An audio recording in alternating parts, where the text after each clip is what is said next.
નમસ્કાર ખેડૂત મિત્રો, જય કિસાન, જય ભારત.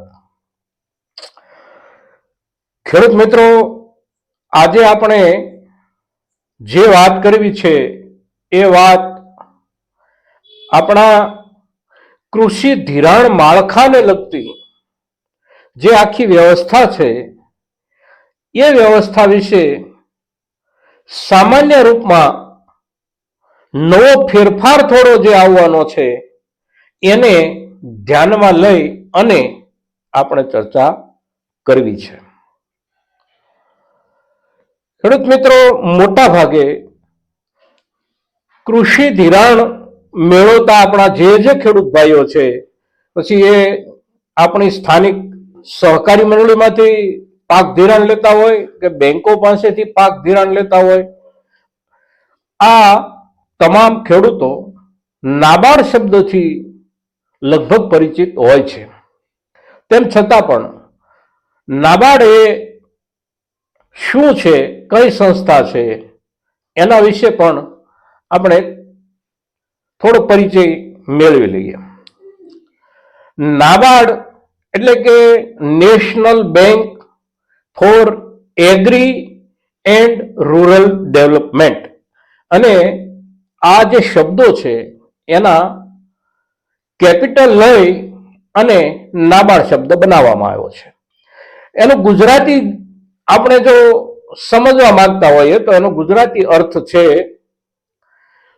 દેશ માટેની ખેતી અને ગ્રામીણ વિકાસ bank, NABARD, national bank for agriculture and rural development. આ બેંકની જવાબદારી ખૂબ મોટી છે. બેંકનું માળખું પણ ખૂબ વિસ્તૃત છે. આ બેંકની સ્થાપના 1982માં થઈ છે.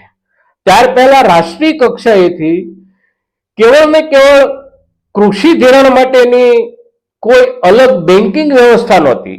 રિઝર્વ બેંક મારફત એની વ્યવસ્થા ચાલતી હતી. પણ આપણા એક ખેડૂત આગેવાન, ભૂલાઈ ગયેલું નામ છે અને આપણા ગુજરાતમાં આપણે બહુ ઓછા એમનાથી પરિચિત છીએ, એવા ઉત્તર પ્રદેશના ખેડૂત આગેવાન ચૌધરી ચરણસિંહજી, અને એમણે જીવનભર ખેડૂતો માટે કામ કર્યું છે.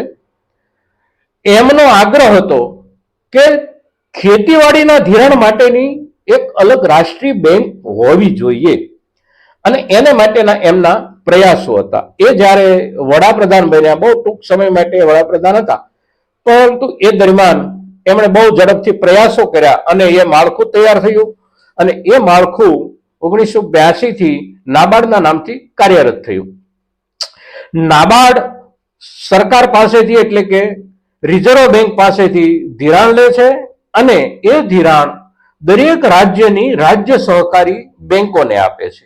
રાજ્ય સહકારી બેંકો દરેક જિલ્લાની, પોતાના દરેક જિલ્લાની જિલ્લા સહકારી બેંકોને એ ધિરાણ પહોંચાડે છે, અને એ ધિરાણની રકમ દરેક જિલ્લા સહકારી બેંકો ગ્રામીણ કૃષિ ધિરાણ મંડળીઓ જે આપણી છે એના સુધી એ નાણાં પહોંચાડે છે, અને આપણી જે ધિરાણ મંડળીઓ છે એ આપણા એટલે કે ખેડૂતોના સુધી નાણાં પહોંચાડે છે. અને આ એક બહુ સારી રીતે ચાલતી ચેનલ છે, સારી રીતે ચાલતી વ્યવસ્થા છે. આ વ્યવસ્થામાં અત્યાર સુધી જે પ્રમાણે કામગીરી ચાલતી હતી એ કામગીરીમાં એક નવો અને મોટો ફેરફાર અને સુધારો વહીવટી રૂપમાં આવવા જઈ રહ્યો છે. રાષ્ટ્રીય કક્ષાએ જે ફેરફારો અને જે સુધારા થવા જોઈએ એ અત્યાર સુધી બહુ ઝડપથી નહોતા થતા, અગર તો ઓછા થતા હતા. એનું એક કારણ એ હતું કે કૃષિ વિભાગ રાજ્યોનો અને કૃષિ વિભાગ કેન્દ્રનો, પણ સહકાર વિભાગ જે છે એ માત્ર રાજ્યો પૂરતું જ હતું. કેન્દ્રમાં સહકાર વિભાગ નહોતો. સરકાર એટલે કે આ સરકાર આવ્યા પછી એના પર વિચારણાઓ થઈ અને નવો કેન્દ્રીય સહકાર વિભાગ ઉભો કરવામાં આવ્યો, એટલે સહકાર મંત્રાલય આખું ઉભું કરવામાં આવ્યું. અત્યારે આપણા આદરણીય અમિતભાઈ શાહ આપણા કેન્દ્રીય સહકાર મંત્રી છે, ગૃહમંત્રી છે, અને સાથે સાથે કેન્દ્રીય સહકાર મંત્રી છે, કૃષિ મંત્રી છે. એવી જ રીતે કૃષિ વિભાગની સાથે જોડાયેલો જે આ સહકાર વિભાગ છે એની જવાબદારી માનની અમિતભાઈ શાહ પાસે છે. હવે જે વ્યવસ્થા નવી આવી રહી છે એ આવી રહી છે યુગ પ્રમાણે કોમ્પ્યુટરાઇઝેશનની વ્યવસ્થા.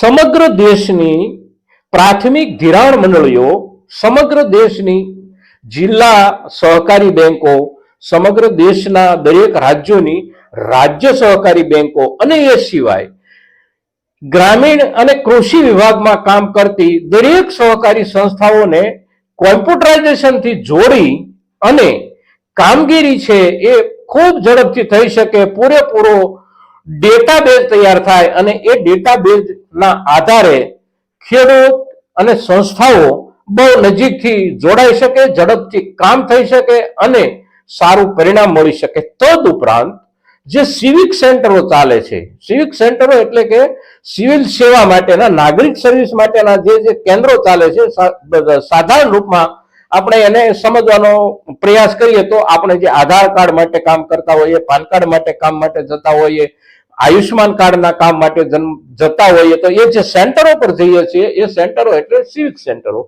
હવે આ સિવિક સેન્ટરોને ગામડામાં શરૂ કરવા માટે અને ગામડામાં શરૂ કરતી વખતે ગામડાની પ્રાથમિક કૃષિ ધિરાણ મંડળીઓ મારફત આ સિવિક સેન્ટરો શરૂ થાય એવો સરકારનો એક દ્રષ્ટિકોણ છે અને એનું એક સરકારનું આયોજન છે. એટલે આ આયોજનને સફળ બનાવવા માટે અને કૃષિ ધિરાણનું જે સમગ્ર માળખું છે એ માળખાને એક વ્યવસ્થિત રીતે કોમ્પ્યુટરાઇઝેશનથી સાંકળવા માટેની જે નવી વ્યવસ્થા આવવાની છે એ નવી વ્યવસ્થાની શરૂઆત આજના દિવસથી એટલે કે 30 જાન્યુઆરી 2024ના રોજથી આપણા સહકાર મંત્રી આદરણીય શ્રી શાહ સાહેબે દિલ્હીથી શરૂ કર્યું છે. હવે દિલ્હીથી શરૂ થયેલો આ કાર્યક્રમ ધીમે ધીમે અત્યારે કેટલાક વિસ્તારો પૂરતો પાયલોટ પ્રોજેક્ટ તરીકે શરૂ થશે અને ધીમે ધીમે સમગ્ર દેશને એની સાથે જોડવામાં આવશે. તો આ જે સમાચાર છે, આ જે વિગત છે એ આપણી ખેતીવાડીને લગતી છે, આપણા કૃષિ ધિરાણને લગતી છે અને કૃષિ ધિરાણની સમગ્ર વ્યવસ્થાને લગતી છે. એટલા માટે આજે આપણે એના પર આ વિડીયો બનાવ્યો છે. મહત્તમ ખેડૂતો આ માહિતી પોતે મેળવે અને આ માહિતીમાં સરકાર જે ફેરફારો કરે છે એના પર થોડી નજર સમયસર ખેડૂત તરીકે આપણે રાખતા રહીએ તો આપણા હિતમાં અને આપણું જે માહિતીનું સોર્સિસ છે અને એના આધારે આપણે જે કરવાનું આવે છે એમાં આપણે થોડાક જાણકાર હોઈએ તો સારી રીતે આપણું કામ કરી શકીએ, આપણી સંસ્થાઓ સાથે સારી રીતે જોડાયેલા રહી શકીએ. આ હેતુથી આપણે આ પ્રકારની જે કામગીરીઓ થાય છે એ કામગીરીઓની સાથે જોડાયેલા રહીએ એવા ઉદ્દેશથી આપણે આજે આ વિડીયો બનાવી રહ્યા છીએ. એટલે આ વિડીયો મહત્તમ ખેડૂતો સુધી પહોંચે એવા આપણે સૌ ખેડૂત ભાઈઓ પ્રયાસ કરશું. ભારત માતા કી જય. જય કિસાન, જય ભારત.